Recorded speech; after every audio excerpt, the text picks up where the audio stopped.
Right, so today I want to run through your EPIRB tests. What is an EPIRB? What does it do? Well, just briefly, it stands for Emergency Position Indicating Radio Beacon, as some of you may have picked up on the weekend's quiz. What does it do? Well, it sends a distress signal to the Rescue Coordination Centre. It gives them exactly where your location, where you are, and as long as you've registered the beacon, it tells them who you are. Now, as these things have actually saved more lives than Lassie. If you don't know who Lassie was, you're a good deal younger than me. But they really are the gold standard of summoning assistance when you're in a distress situation. So it's a good idea to have these on the boat. We'll talk some point in the future about who should actually have these.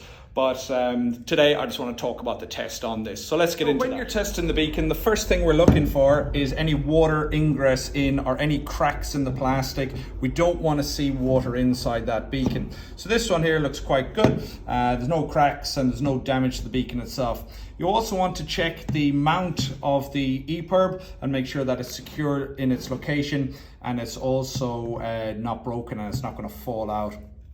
This here is a lanyard. We can pull that out simply by giving that a yank, and that lanyard is for tying to our life jacket so the EPIRB can float around behind us doing its thing, summoning assistance whilst you just keep yourself busy with swimming. Now, to activate this particular beacon, each one is different, but this one, we rip up that plastic. Inside here is a button that we push and we slide that one sideways, and as soon as you do that, it begins the broadcast, the distress broadcast, and the rescuers will be coming your way. Next thing we need to check is the battery expiry. So we're still good on this one. Generally get about 8 years on that. And the real other final check that you want to do is pressing the test button. Now, I know a whole heap of people are very apprehensive and anxious about pressing the test button.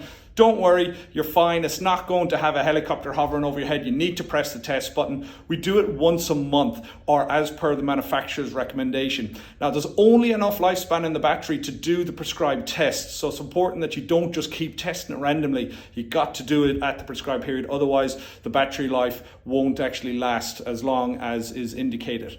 So to test it, normally fairly straightforward. I'll do it on this one here because it's due a test. Oh, and I should add, you should only test it within 5 minutes after the hour. It's just protocol on these things.